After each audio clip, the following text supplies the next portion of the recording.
सभी को नमस्ते। स्वागत करते हैं आप सभी का हमारे YouTube चैनल दीपक हिंदी क्लासेस में।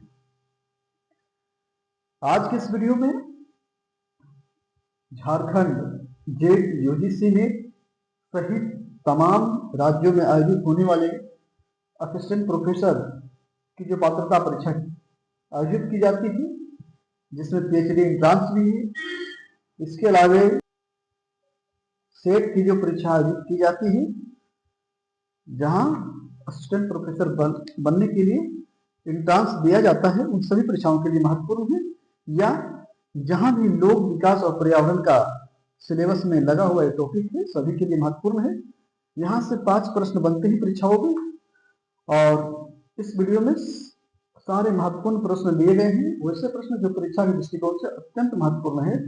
तो आइए देर न करते हुए सीधे प्रश्नों पर चलते हैं। इससे पहले आप सभी लोग अगर सब्सक्राइब नहीं किए होंगे हमारे चैनल को, तो सब्सक्राइब कर लीजिए और वीडियो को लाइक कर लीजिए।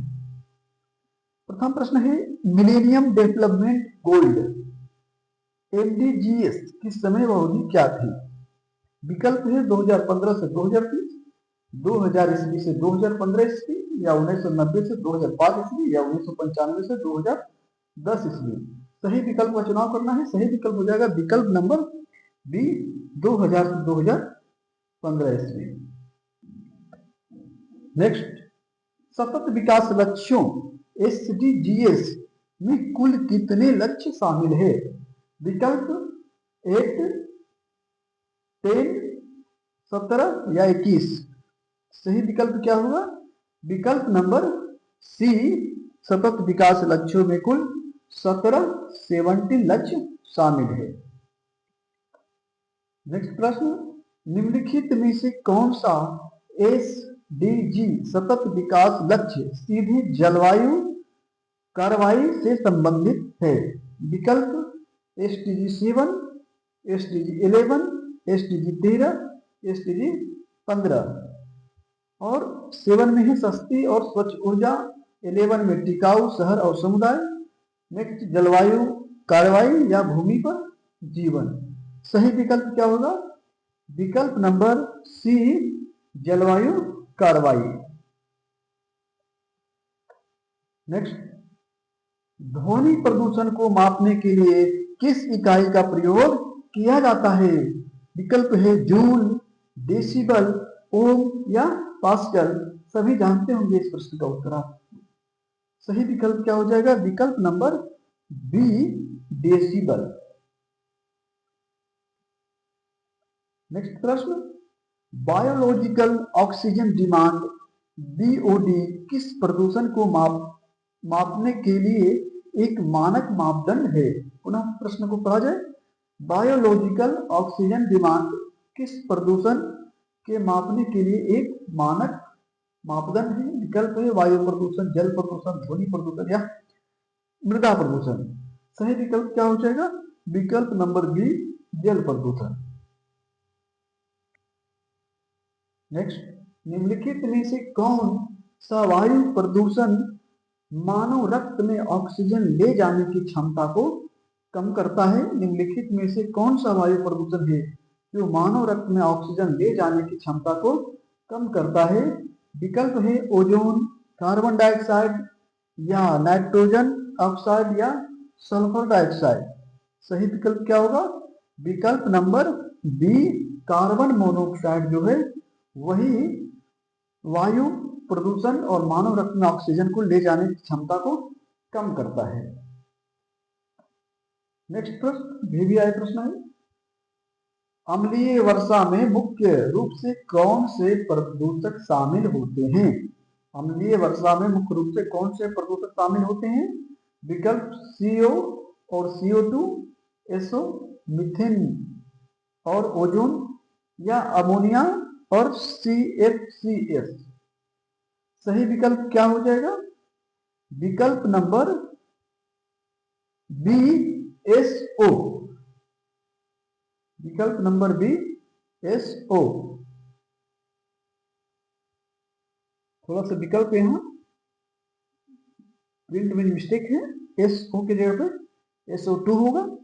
सल्फर डाइऑक्साइड SO2 टू, ये क्या है? अम्लीय वर्षा में मुख्य रूप से प्रदूषण में यह शामिल होता है।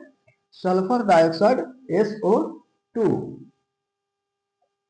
नेक्स्ट प्रश्न, ओजोन परत के क्षरण के लिए मुख्य रूप से उत्तरदायी प्रदूषण कौन सा है? ओजोन परत के क्षरण के लिए मुख्य रूप से उत्तरदायी प्रदूषण क्या होगा? विकल्प कार्बन डाइऑक्साइड, मीथेन या क्लोरोफ्लोरोकार्बन या जलवाष्प। सही विकल्प होगा विकल्प number C, chlorofluorocarbon. Next, methane CH4 gas का मुख्य स्रोत निम्नलिखित में से क्या है? मीथेन कहां से प्राप्त होता है या मीथेन का रूप क्या है? सीमेंट उद्योग, धान के खेत और पशुपालन, परिवहन या उर्वरक उद्योग। सही विकल्प होगा विकल्प नंबर बी, धान का खेत और पशुधन में मीथेन गैस पाया जाता है। नेक्स्ट, निम्नलिखित में से कौन सी गैस वैश्विक तापन में अत्यधिक योगदान करती है? विकल्प methane, carbon dioxide, nitrous oxide या ओजोन।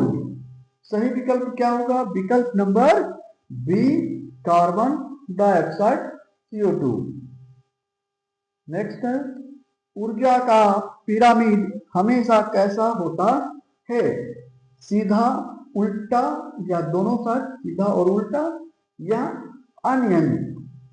सही विकल्प क्या होगा? ऊर्जा का पिरामिड हमेशा जो है सो सीधा होता है, विकल्प नंबर ए।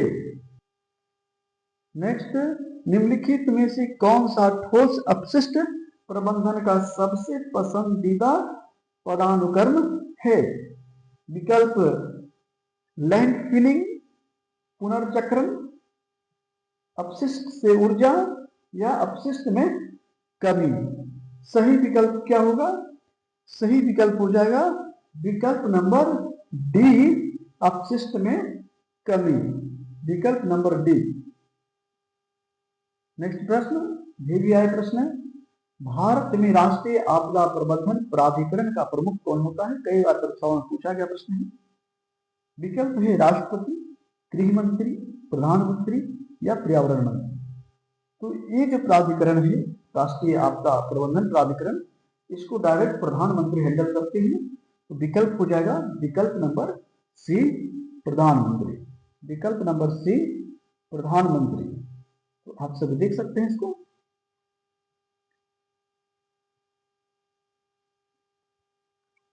नेक्स्ट, भूस्खलन की घटना के लिए निम्नलिखित में से कौन सा कारक सबसे अधिक उत्तरदायी है? विकल्प है वनों की कटाई और भारी वर्षा, या केवल उच्च तापमान, हवा की कम गति या नदी की स्थिर प्रवाह। भूस्खलन के लिए कौन सा सबसे ज्यादा उत्तरदायी है? ये प्रश्न इजी है, आप सभी बता सकते हैं इसका उत्तर। विकल्प नंबर ए, वनों की कटाई और भारी वर्षा।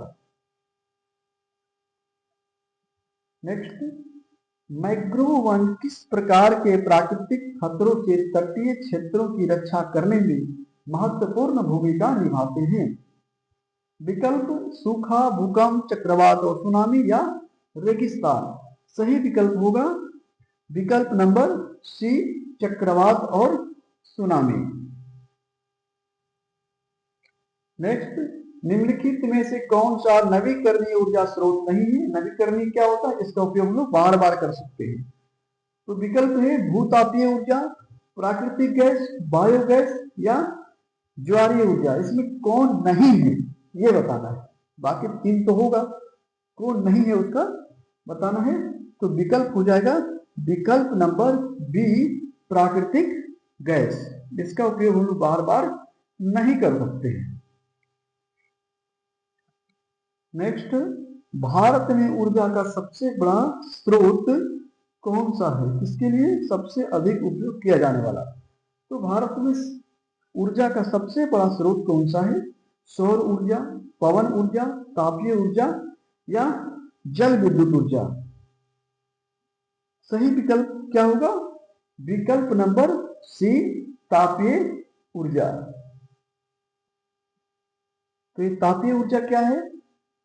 हम सभी के घरों में बिजली आती है और वो बिजली या तो जल विद्युत से बनाया जा रहा है या तो तापीय ऊर्जा। तापीय ऊर्जा में क्या कोयले से जो बिजली बनाया जाता है उसे तापीय ऊर्जा मुख्य रूप से कहा जाता है। नेक्स्ट, फ्लाई एश किसका उप उत्पाद है? विकल्प परमाणु ऊर्जा संयंत्र, तापीय ऊर्जा संयंत्र, जल विद्युत परियोजना या पवन फॉर्म। विकल्प नंबर बी आप देख सकते हैं, तापीय ऊर्जा अभी हमने बताया कोयला पर आधारित होता है। कोयले को जलाकर जो विद्युत तैयार किया जाता है, बिजली तैयार की जाती है, उसे तापीय ऊर्जा के नाम से जाना जाता है। तो फ्लाई एश किसका उप उत्पाद है?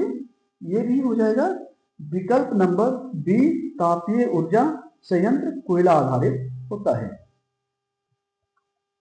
नेक्स्ट, अति भी आई प्रश्न, मॉन्ट्रियल प्रोटोकॉल का प्राथमिक उद्देश्य क्या था? मॉन्ट्रियल प्रोटोकॉल का प्राथमिक उद्देश्य क्या था? विकल्प ग्लोबल वार्मिंग को कम करना या ओजोन परत क्षरण को रोकने वाले पदार्थों को चरणबद्ध तरीके से समाप्त करना, जैव विविधता का संरक्षण या खतरनाक अपशिष्ट का निपटारा। सही विकल्प हो जाएगा मॉन्ट्रियल प्रोटोकॉल का प्राथमिक उद्देश्य जो था सो ओजोन परत क्षरण को रोकने वाले पदार्थों को चरणबद्ध तरीके से समाप्त करना, विकल्प नंबर बी। और नेक्स्ट प्रश्न, अभी तक आप लोगों ने मेरी वीडियो को लाइक नहीं किया और अगर सब्सक्राइब नहीं किए हैं तो आप सभी सब्सक्राइब कर लीजिए और अपने सभी मित्रों के पास भेज दीजिए जो भी यूजीसी नेट, टीजीटी, पीजीटी या फिर कहीं झारखंड जेट की तैयारी या किसी भी एस्टेट की तैयारी जो कर रहे हैं, खास करके असिस्टेंट प्रोफेसर के लिए, पीएचडी एंट्रांस के लिए, उन सभी के पास वीडियो आप लोग शेयर कर दीजिए जिससे उनको भी लाभ मिल सके। नेक्स्ट प्रश्न है, एजेंडा 21 किस अंतरराष्ट्रीय सम्मेलन का परिणाम था? एजेंडा 21 पर और ये किस शिखर सम्मेलन में ये अपनाया गया था, इस पर हमारे प्लेलिस्ट में जाकर वीडियो देख सकते हैं, इस पर विस्तार से वीडियो बनाया गया है। विकल्प है स्टॉकहोम सम्मेलन 1972, रियो शिखर सम्मेलन 1992, क्योटो प्रोटोकॉल 1997 या पेरिस समझौता 2015। सही विकल्प होगा विकल्प नंबर बी, रियो शिखर सम्मेलन में एजेंडा 21 पर चर्चा की गई थी और इसमें 21 तरह के प्रावधान थे। तो आज के इस वीडियो में 20 महत्वपूर्ण प्रश्न, सभी प्रश्न महत्वपूर्ण थे। आप सभी लोग लगातार वीडियो देखिए और पूरा वीडियो देखा कीजिए जिससे कि आपको सारे प्रश्नों का हल करने में आसान हो। तो बहुत बहुत धन्यवाद आप सभी का।